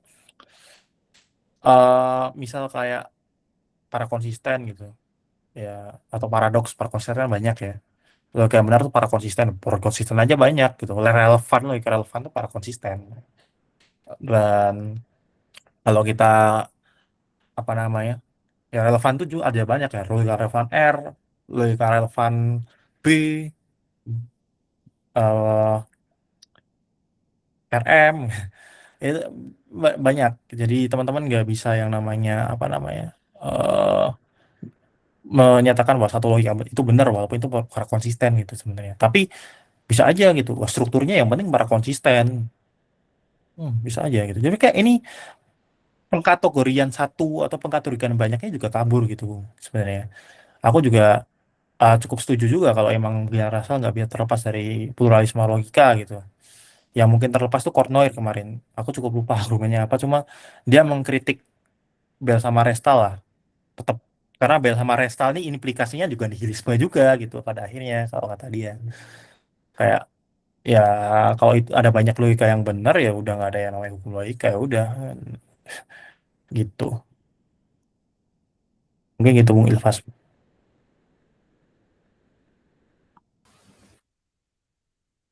Iya. Terus aku bingung tuh yang tadi tuh di penjelasan tuh ada bahwa Gillian Russell tuh gak menolak konsekuensi logis. Iya. Itu gak ini ya, gak kayak menghilangkan sistem yang menyebabkan konsekuensi logis itu ada gitu. Kan yang menyebabkan konsekuensi logis itu ada ya, berarti hukum logika itu sendiri gitu. Atau gimana? Saya kurang nangkap tadi. Mungkin aku nggak, aku kira ada pemahaman bahwa sesuatu tuh harus diturunkan dari yang universal gitu. Biasanya teman-teman tuh ngerasa seperti itu, kayak atau sesuatu tuh harus diturunkan dari hukum. Kebanyakan kan mungkin berpikirnya seperti itu. Jadi misal kayak apa tadi? Oh, kalau gitu modus ponen tuh nggak ada dong gitu. Modus ponen tuh salah, harusnya argumen ini salah dong gitu. Misal kayak gitu. Kayak itu kan argumen untuk menggagalkan nihilisme logis kan biasanya kan semua hukum logika salah. Berarti eh apa namanya? Atau nggak ada yang namanya modus ponen gitu. Harusnya ini kesimpulannya juga salah gitu. Cuma eh Gillian Russell tuh ada ngelesnya gitu sebenarnya. Argumennya tuh nihilisme tuh apa ya? Nihilisme tuh nganggap nggak ada yang namanya hukum logika gitu. Ya konsekuensinya tetap ada gitu. Tapi hukumnya nggak ada yang universal yang bawa itu semua nggak ada. Modus ponen tetap ada gitu. Cuma modus ponen apakah benar di segala kondisi? Nggak kan? Kayak misal kayak kalau kita buat apa namanya, kita bisa buat hukum di mana modus ponen salah atau logika yang mana modus ponen salah. Logika para konsisten. Para konsisten, paradoks, logika paradoks. Itu nggak, modus ponen kan nggak bisa bener kan di situ kan. Nah, kalau modus ponen di situ nggak bener, berarti modus ponen nggak bekerja di semua dunia atau nggak bekerja di segala hal. Oleh karena itu dia gagal menjadi hukum. Tapi apakah modus ponen itu nggak ada? Ya tetap ada gitu loh. Tetap sahih gitu. Dan apa ya? Mungkin yang aku bisa berikan sih nihilismenya Gillian Russell kan mengatakan bahwa apa ya, bisa dibilang ya, nggak ada yang eh, semua apa hukum logika salah. Hukum logika salah tuh ngomong bahwa kayak negasi dari semua gitu loh. Negasi dari semua doang. Jadi hukum logika salah itu lebih ke negasi dari semua gitu. Bukan berarti semua hal dalam logika itu salah. ya kan tidak semua kan berarti ada yang tidak kan, bukan tidak semua nih tak satu pun gitu. Itu makanya apa ya cara defense-nya Gilad Russell gitu. Tidak semua hukum logika benar atau tidak semua apa teorema dalam logika benar. Bukan berarti itu menghilangkan responen gitu kan. Tapi memberikan ruang juga sebenarnya. Mungkin ya masih tolerable gitu. Dia nggak ngomong tak satu pun gitu. Dia ngomong lebih ke tidak semua. Dengan kita ngomong tidak semua berarti nggak ada yang namanya hukum dong gitu. Jadi ya, hukum. Berarti ya mungkin ya kayak tadi ya, itu gak lepas dari pluralisme ya. Iya gak sih? Iya, Kalau emang hmm, eh, saya kira awalnya tuh kayak pas pas baca judulnya tuh kayak lebih ke Gillian Russell tuh asumsi dasarnya itu keteracakan gitu, keteracakan yang menghasilkan sesuatu. Nah, sesuatu itu yang ada tuh ya hasil dari keteracakan itu sendiri gitu. Jadi gak ada semacam sistem logika, nihil, semuanya acak, itu menghasilkan sesuatu yang ada gitu. Sesuatu itu ya disebut sebagai konsekuensi logis lah ya kalau tadi Bung Akil nyebutin. iya, Kirain iya, iya. seperti itu awalnya gitu saya. Ya ya ya, terjawab Bung. Makasih makasih. Oke, oke. Sebenarnya ada satu logika lagi yang menarik mungkin teman-teman. Kalau di logika ini, ya indeksika logik namanya ya. Aku di sini ini adalah kebenaran di semua dunia mungkin atau necessary. Kenapa? Ya kalau aku di sini, aku dimanapun, ya aku di sini gitu loh. Ya indeksika logik ini cukup lucu ya. Dia penyimpulannya tuh melibatkan adanya subjek I indeks indeks gitulah. Jadi apa namanya? Dia cukup berbeda ya. Ya aku di sini kalau di logika lain ya itu kontingen itu loh. Kamu bisa aja di Kanada, kamu aja bisa jadi mana gitu. Cuma aku ngomong ya aku di sini itu pas aku di Kanada ya aku di sini itu kan. Itu ada namanya indeks logik kita. Itu juga lucu lagi tuh ketika kayak gitu. Loh kalau domainnya kosong, maksudnya saya meninggal gitu atau gimana?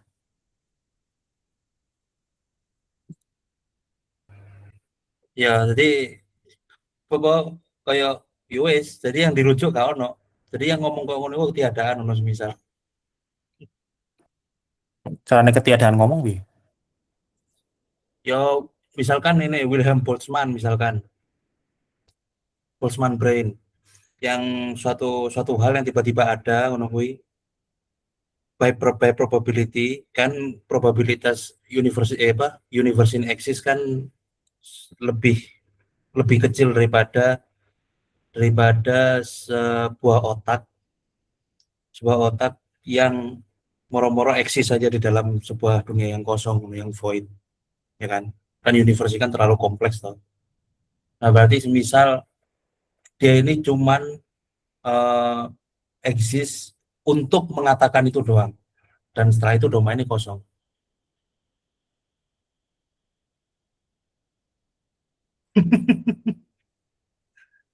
Mati, mikmu mati. Dan tiba-tiba dia menguap oh. Iya, iya. Ya. Dalam arti kan dia hanya eksis untuk ting in a blink of a time, cuman untuk memikirkan oh aku eksis di gini, aku eksis di sini, terus hilang. Jadi nggak ada kontinuitas eksistensi ini tadi yo gak ono. Lalu menurutku bahkan untuk contoh itu aku ya barusan kepikiran ada counter example-nya. Tapi BTW Gil, yang di dalam pikiranku dari tadi itu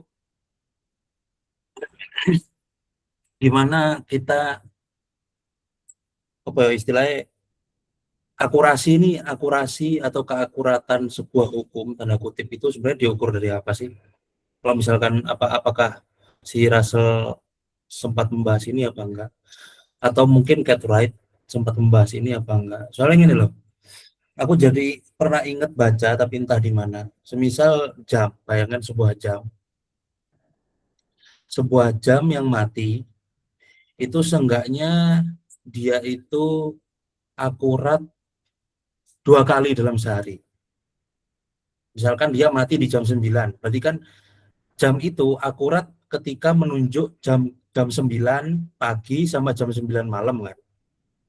Bayangkan jamnya mati, terus menunjuknya itu menunjuk jam yang kecil menunjuk ke jam 9, terus yang besar, yang panjang menunjuk ke 12. Berarti kan dia seenggaknya akurat 2 kali dalam sehari. Antara merujuk ke jam 9 pagi atau jam 9 malam. Tapi kita bayangkan misalkan jam yang nggak akurat kurang dari 5 menit tapi dia bekerja. Kan dia nggak pas terus yuk. Dalam seharian karena dia bekerja kan, berarti kan dia telat 5 menit. Dan dia nggak akurat seterusnya. Lah pertanyaannya lebih nggak akurat yang mana? Lebih nggak akurat yang mati karena dia setidaknya tepat 2 kali ngeprediksi jam daripada yang satunya karena dia selalu telat 5 menit jadi nggak akan pernah akurat, ya kan? Nah, misalnya kok ngono, kita ngomongin hukum fisika, kita ngomongin hukum logika. Nah, bagaimana kita tahu kalau dia itu nggak akurat atau nggak benar terhadap realitasnya, ngono. Sementara dengan misalkan kita pakai contoh tadi, kalau kita cuma ngitung akuratnya itu adalah dia bisa ngeprediksi lebih banyak ke realitas, yang mati itu lebih banyak bisa ngeprediksi daripada yang ketelat 5 menit. Ya kan, misalnya ngomong fisika kan dia mungkin ada standar deviasi error kan. Standar deviasi error, terus mungkin errornya berapa persen gitu. Nah, itu berarti dia lebih nggak akurat daripada koyo orang yang cuman guessing tebak-tebakan terus ternyata beneran loh. Akhirnya kan kalau di sains kan kayak gitu. Tapi kalau misalkan di logika itu piye dewe ngebayangin akurasinya. Terus kalau misalkan selain di logika, aku malah jadi kepikiran kalau misalkan kita generalisir ke matematika pun gimana? Tentu apa bola yang sempurna itu ya gak ono di dunia ini ngono kan. Karena dia suatu bentuk kontrafaktualitas pembayangan gitu. Kita membayangkan bahwa ada namanya bola yang sempurna, akhirnya kita tahu ukurnya gimana. Kita membayangkan ada lingkaran yang sempurna, akhirnya kita bisa mengukur luasnya seperti apa. Nah, kalau gitu berarti yo matematika yo false kabeh, dalam arti yo salah semua ngono kuwi. Berarti bohong semua matematika pun gitu kan. Tapi kita tahu itu nggak bohongnya, kita tahu bohongnya itu berdasarkan akurasi yang seperti apa. Itu aku sih masih belum paham di situnya sih. Sebenarnya segilian Gillian Russell, tapi Gillian Russell juga mengikuti Cartwright sebenarnya sih. Cartwright pas aku baca dari Gillian Russell tuh ya strict itulah mengatakan itu hukum atau enggak. Kayak tadi misal diameter gunung itu 5.000 meter lah, diameter gunung lah, atau keliling gunung itu misal 5.000 meter persegi. Misal lingkaran pun itu juga idealisasi kan. Pi itu kan idealisasi nggak sih sebenarnya. Tapi kayak Ketret mengatakan ya kalau dia ukurannya nggak segitu ya berarti bohong. Se se se strict itu gitu dalam hal ini gitu. Kayak eh, apalagi yang mengandalkan idealisasi gitu karena hukum itu kan benar, makanya apa yang diturunkan dari hukum ini gitu, derivasi dari hukum ini, apa yang dimasukkan dalam hukum ini dalam rumus formulanya itu harusnya benar 100% realitas gitu. Kalau mendekati ya false gitu. Tapi tetap Russell sama sama Gideon Russell, lebih tepatnya Nancy Cartwright itu nganggap bahwa it's not to see the real reality, atau ketika hukum fisika itu tidak menunjukkan realita itu apa gitu, tapi menunjukkan bagaimana kita dengan baik melihat realita itu seperti apa gitu. Mereka ya anggapannya secara tidak uh, secara apa ya, dia pragmatis lah dalam hal inilah. Makanya kalau lihat di grafiknya Mas Taufik sebenarnya dia juga anti realis kan hitungannya kan. Nah kalau di logika ini seperti apa, dan kalau apalagi di matematika ya, Em, lebih tepatnya matematika terapan sih. Kalau matematika biasa, logika dalam arti biasa yang dipisahkan dalam ke realitas gitu kan, yang bermain di model gitu ya. Ya udah ya, itu is true by its model gitu. Cuma kalau udah masuk ke ranah terapan, kalau kata Russell di sini ya udah masuk ke idealisasi gitu. Bagaimana hal itu di aktual, yang mana aktual itu juga nggak tereduktif itulah gitu. Dan aku ngerasanya sih emang strict banget ya nganggap itu hukum ya, bukan kayak prediksi pun nggak se nggak se apa namanya, ya seketat itulah ketika dia nggak bisa menggambarkan realitas gitu loh hukumnya lah. Makanya dia kan masuknya anti realis gitu. Nah, phenomenological law ini eh aku nggak tahu ya, aku belum baca kayak thread banyak, cuma dia mengkritiknya tuh yang apa namanya, yang kritiknya tuh yang itu doang, yang theoretical law, yang artinya yang berbohong, yang kenapa dia berbohong, karena dia menjelaskan lebih banyak. Dia mengandaikan buat idealisasi dan menganggap itu adalah hal yang dibalik teori itu sih, kok teori hukum fisika itu atau fenomena itu, ya balik ini gitu, maksudnya formula inilah yang ada di baliknya gitu. Nah, itu yang kalau menurut Cartwright, no, you lie. Itu kamu bohong gitu, karena gas ideal aja nggak ada gitu kan. Nah, kayak kalau kita ibarat pakai lihat jarum itu ya, maka ngomongin jarum itu ya, ya selama dia nggak akurat ya dia udah bukan hukum gitu. Dia udah nggak melihat, nggak sesuai dengan acuan realitasnya gitu. Gitu.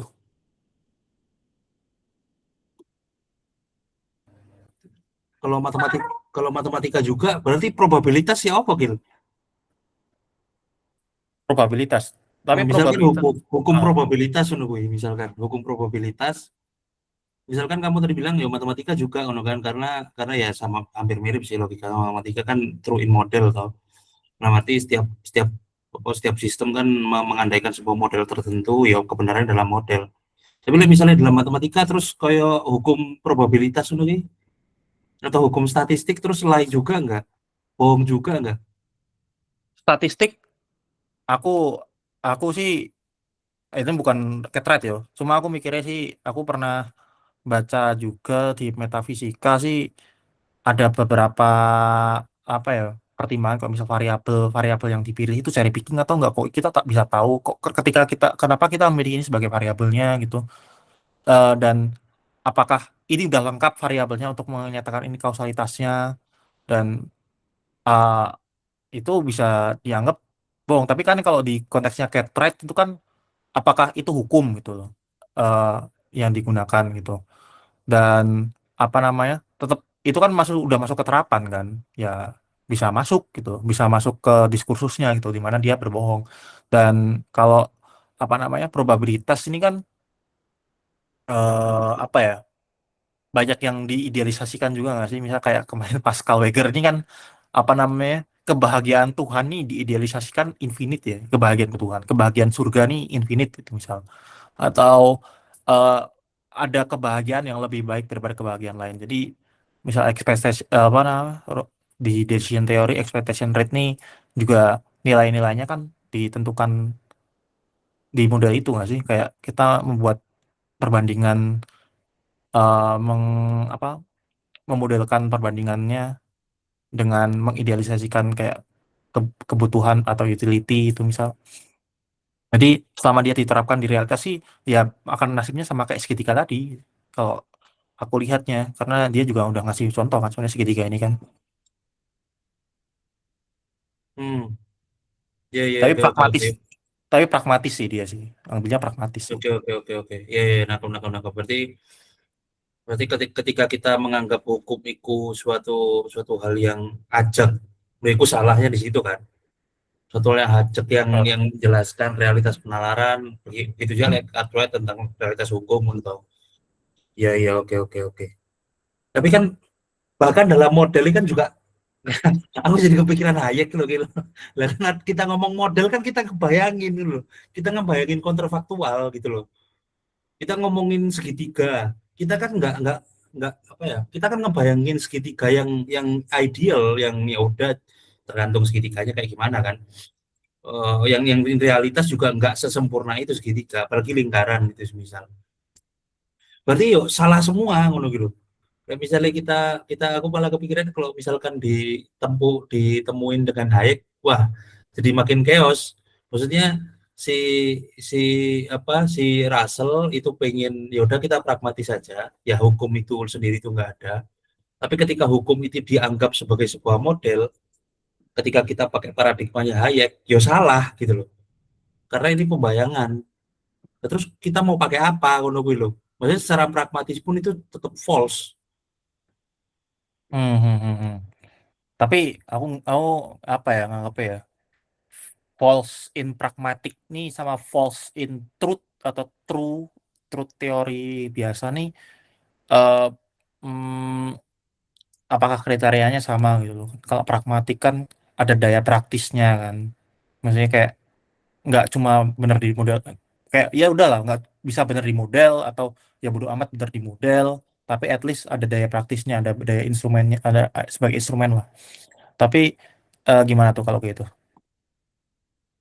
Jadi kalau bangun bangun rumah gitu, misalkan kalau bisa dibuat bangun rumah ngono ku, berarti berarti itu ya wis bisa berguna ngono kan.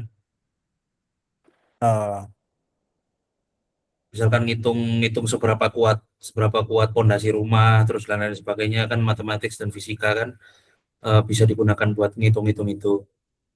ya, Berarti ya. kegunaannya kok ngono, berarti teknik menang berarti. Jelas lah. Dari- daripada yang teoritik teknik lebih menang maksudnya yo wis daripada kita ngomongin kayak gini mending masuk teknik wae kalau bos ngono lho berarti. Masuk akal. Tapi eh, tapi maksudku filsafat pun masih punya daya pragmatis gitu loh, ataupun logika masih punya daya pragmatis gitu loh. Ketika dia masih bisa buat acuan untuk melakukan penalaran gitu. Iya Dan iya. apa namanya? Ketika misal dia bisa memodelkan relevansi, misal di logika relevan, gitu, bagaimana apa namanya? Memudahkan untuk kita mengambil kesimpulan, itu kan daya pragmatisnya kan, ibarat kayak eh, di fisika misal kayak hukum Lorentz bisa ngelihat cahaya dengan apa lebih detail gitu, atau bahkan Newton lah, itu kan kita memodelkan tanpa melihat ada gaya gesek misalnya, gaya gesek dari apapun itu, atau dari gaya nih, gaya F nih banyak hal yang direduksi lah di Newton lah misalnya, tapi tetap kalau kita ngomong hukum Newton salah, terus ya udah salah nggak usah digunain atau salah doang gitu, itu ya nggak bisa juga gitu, karena bisa berguna nyatanya dan ada aproksimasinya kan, kayak aproksimasi kebenarannya kan. Oke oke oke. Ya ya ya ya ya. Nih, BTW ada itu gak sih? Ada logika praktikal gak sih? Aku belum pernah nemu sih. Koe menarik ya kalau misalkan mau diekspansi ke sana. Dalam arti kalau kalau kalau Russell kalau pakai pakai paradigmanya William Russell ini, berarti harusnya pembahasan soal logika itu bakal lebih fruitful kalau kalau kita langsung ke prakteknya. Dalam arti misal bagaimana bagaimana orang bikin pidato dan reasoning dan kita ngemodeling dari sana daripada ya wis ngomong perdebatan soal kan soal pluralisme mana yang pluralisme atau monisme atau mungkin nihilisme yang nggak ada sama sekali toh berarti. Sebenarnya pragmatis nih nganu sih, jujur cukup trivial ya, apapun bisa pragmatis sebenarnya, bisa ketika mencapai tujuan kan udah pragmatis ya. Em, aku nggak tahu ya, ada eksperimental logic itu ada nggak sih, cuma mesti ada nggak, udah computer science nih udah membuktikan bahwa logic itu practical bos. Itu apa ya, kalau dibuktikan di filsafatnya aku kurang paham mau dibuat kemana gitu, atau kalau dibuat teknik penulisan juga bisa gitu kan ya, praktik apapun bisa praktikal gitu menurutku. Oke oke oke oke kalau gitu thank you lanjut. Dewe guys, jangan lupa ada Saweria, kok Saweria, ada traktir. Iya ya jangan lupa guys minal aidin wal faizin juga semuanya. eh, Cukup Rp1.000 seperti menyumbang di masjid, itu dia. Ini apa namanya? Oke. Kalau tadi itu Hayek, jadi Hayek nih kemarin kami juga baru baca soal kontrafaktual ya. Kontrafaktual itu misal kayak jika akil ke masjid maka akil sholat gitu. Itu kalau kata Hayek nih false, nggak bisa. Kenapa? Karena dia nggak spesifik dan itu cukup surprising loh untuk kita yang kemarin baca Lewis sama Stalaker dikit-dikit tuh surprising karena perdebatan kontrafaktual nih sangat-sangat sangat-sangat bermetafisika gitu. Ketika dia dibilang false dan mencoba untuk digali pakai probability teori ini cukup baru sih. Dan dari Bung Ahnaf sendiri, sebenarnya saya tidak cukup dendam ya. Bagi saya tidak cukup dendam dengan Hayek. Cuma Bung Ahnaf sendiri sudah menyimpan dendam gitu dari kemarin tuh it false mulu gitu. Karena di papernya Hayek nih apa-apa false. I said it false gitu. Jadi dia nganggap filsuf ini berargumen apa gitu. Saya masih belum seperti itu karena saya masih berhusnuzon dia punya argumentasi yang menarik gitu. Dan itu kalau kerangkanya di bawah tadi, maksudnya Bung Ahnaf itu adalah apapun yang idealisasikan ini kan sebenarnya butuh kontrafaktual gitu kan, butuh kita membayangkan ke dunia mungkin gitu, dan atau hal yang non aktual gitu. Jadi tapi kalau pakai Hayek salah dong kan it false itu, apalagi matematika atau logika yang yang sifatnya nggak spesifik dan lebih expand kayak lebih luas gitu ya, in broader sense, itu ya salah gitu jadinya. Iya, Anu sama Gideon kayaknya Anu ya. Berarti sama kayak Hayek.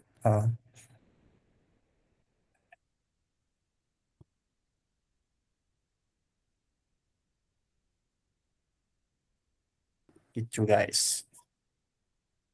Mungkin saya balikan ke Bung Theo sebagai moderator. Oke, oke. Ya, ini masih ada yang mau nanya lagi kan, teman-teman? Ya, boleh boleh di raise hand atau bisa langsung open mic.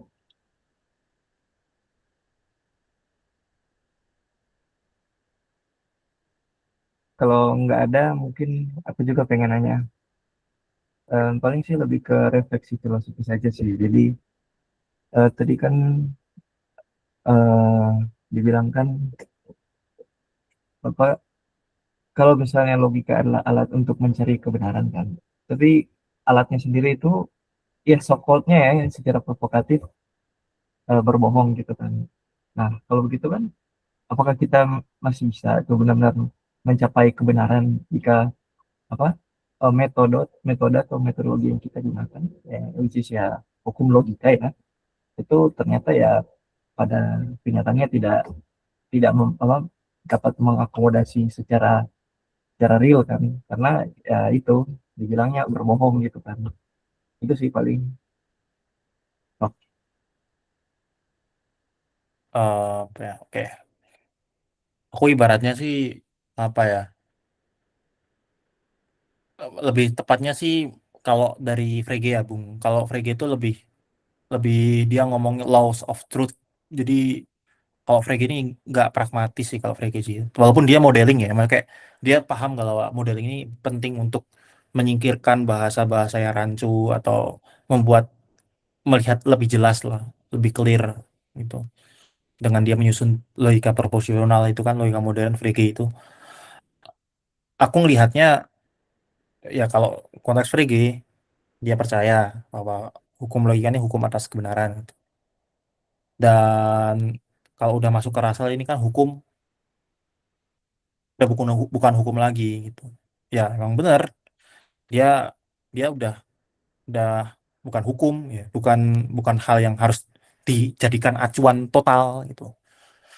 Tapi dia udah kayak ibarat jadi alat mungkin ya, karena pragmatis tadi ya.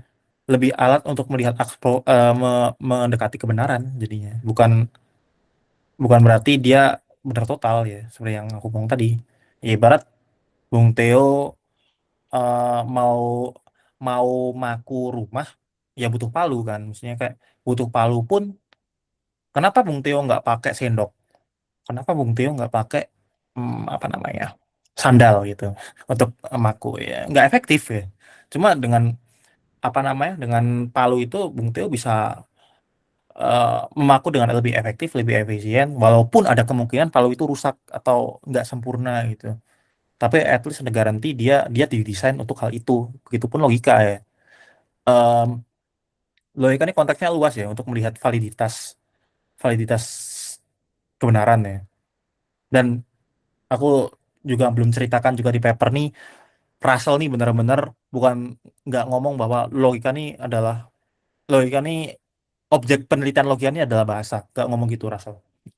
Russell ngomongnya ya, logika ini udah punya objek penelitian sendiri ya, validitas itu objek penelitian sendiri, ibarat kayak saintis nih punya atau fisikawan punya objek penelitiannya panas, ngomongin soal gaya, energi gitu. Logikawan punya alatnya sendiri dan punya domainnya sendiri, bukan bahasa doang gitu. Dan apa namanya, apa dia berarti udah ngomongin lebih, kalau logika ini ngomongin lebih luas lagi karena ya validitas kebenaran ini kan luas ya, nggak cuma soal bahasa. Dan bagaimana mencapai validitas atau ya kebenaran itu sendiri ya bisa di approach lewat logika gitu. Kebenaran dalam arti validitas penyimpulan yang benar ya. Karena kita nggak bisa terlepas dari penyimpulan kan, kehidupan sehari-hari kita kan menyimpulkan ada kesimpulan di mana-mana lah. Nah, untuk lebih tepat pada konteks apa gitu ya dibutuhkan alat ya, kayak untuk melihat, misal kayak tadi apa namanya Bung Bung siapa Bung Gigih itu membuat apa di diskursus filsafat ketuhanan kan banyak pakai logika kan. Ya di situ bukan berarti logika ini udah hukum kebenarannya ya. Logika ini udah alat untuk lebih dekat dengan kebenaran, anjay. Keren juga kata-katanya. Alat alat untuk lebih efektif lah untuk memberikan validitas gitu. Untuk apa namanya? eh dalam arti memproof dan memberikan lebih jelas gambarannya gitu tanpa kekaburan seperti itu. Walaupun logika tuh melewatkan banyak hal-hal penting kayak em, tadi soal incompleteness dari predikat, dari kan yang lain, dari apa lagi tuh, dari denotasi, ada keharusan adanya denotasi itu kan ya, hukum logika ini memodelkan gitu, dia nggak sepenuhnya gambaran realitas tapi dia tetap useful, dan mungkin tingkat tingkat tingkat keberhasilannya tinggi ya untuk mengukur validitas percakapan sehari-hari atau bahkan di hukum sendiri, hukum fisika itu sendiri atau hukum-hukum ilmu alam sendiri, karena konteksnya lebih luas gitu Bung.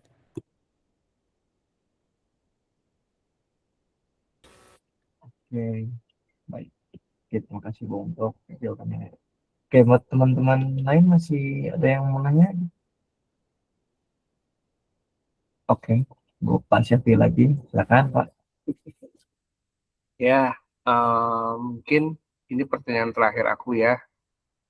Dan memang sih aku sih setuju gitu dengan apa yang Mas Abdul bilang bahwa logika itu memang banyak apa ya, misalnya karisma, ada beberapa logika yang karisma gitu loh. Jadi meskipun logika itu dari generasi-generasi ya tetap tetap tetap oke gitu. Meskipun memang banyak logika-logika yang dibantahkan dan ada yang yang dibantahkan, dan filsafat dan logika ini nggak bisa dipisahkan karena itu bagaikan apa ya, sebagai bagaikan antara guru dan murid lah gitu. Nah, cuman kita kembali lagi ke masalah Jiran Lasso dan aku masih penasaran gitu. Ini gimana sih si Russell ini membedakan antara sentence dengan claim gitu dalam analisisnya terhadap paradok pembohong. Mungkin itu aja sih yang aku mau tanyakan, dan ini mungkin pertanyaan terakhir ya karena tadi aku sempat pikir gitu, kok kenapa sih tadi, jadi apa yang membedakan gitu antara kalimat dengan klaim gitu aja.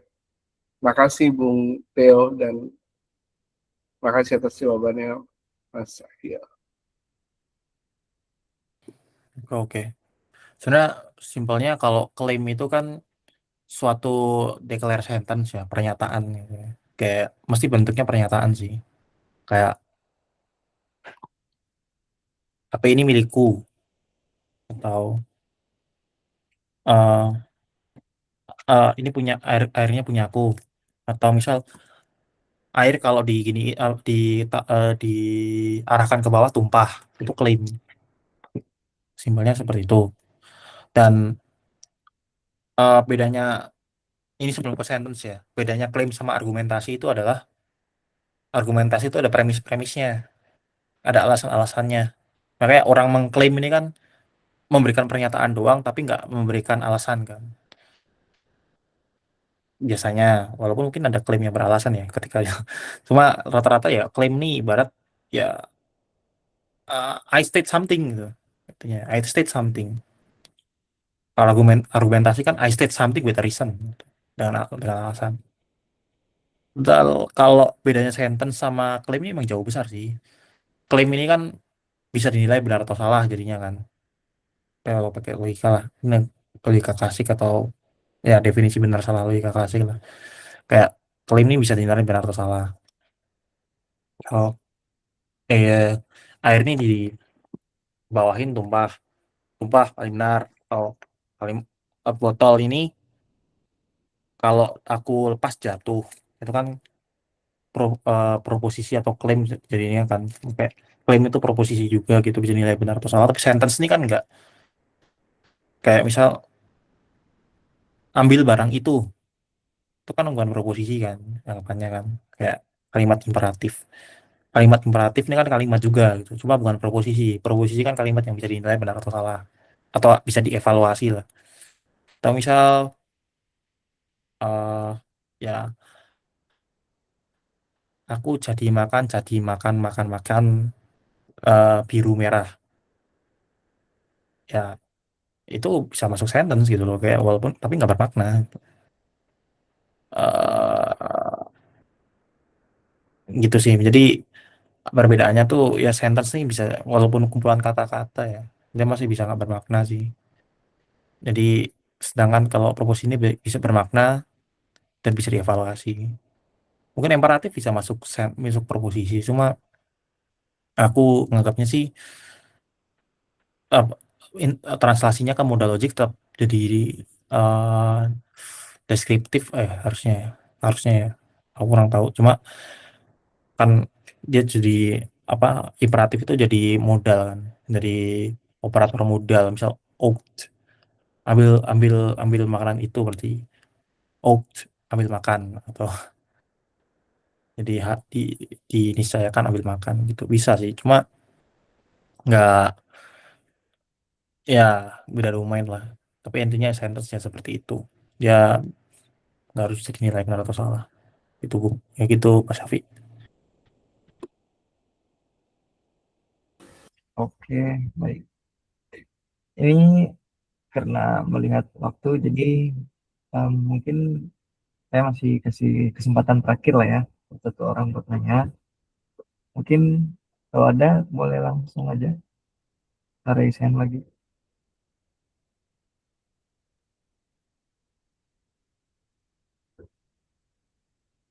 Oke, kalau nggak ada, paling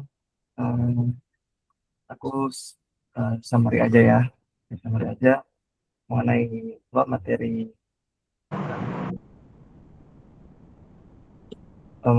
materi mengenai tentang kebohongan hukum logika. Nah, jadi yang pertama tuh ya, hukum logika kok menurut berbohong itu ya karena dia tuh diperkatakan seolah-olah dalam apa ya, idealisasi ya.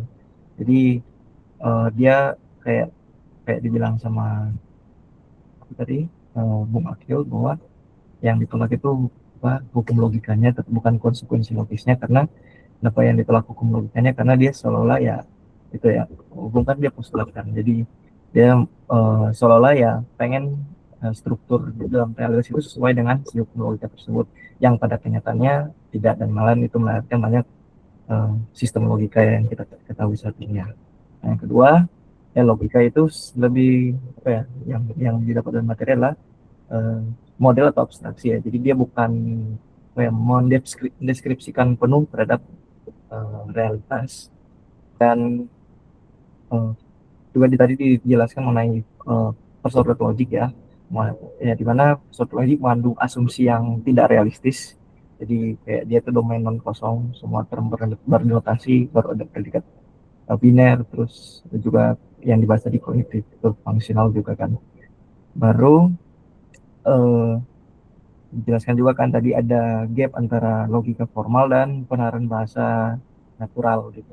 Jadi ya itu juga yang mungkin sudah sempat ditanyakan teman-teman juga kan. Jadi ya kayak maksudnya kan eh, eh, ya orang kan bisa bisa menalar secara langsung tanpa memperhatikan apa ya kayak ada constraint dalam dalam logika yang mungkin di dalam logika formal itu ya sangat diperlukan kan, tapi ternyata di pada realitanya ketika orang menggunakan bahasa natural menalar secara langsung tidak menggunakan atau untuk constraint dari logika formal.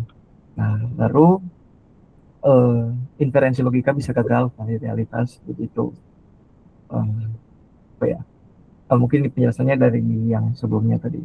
Baru eh, apa logika tidak istimewa dari sains, yaitu sempat dimention juga mengenai anti eksepsionalis anti eksepsionalisme tadi yang menjadi apa inspirasinya si William Russell yang bilang how the law of physics lie.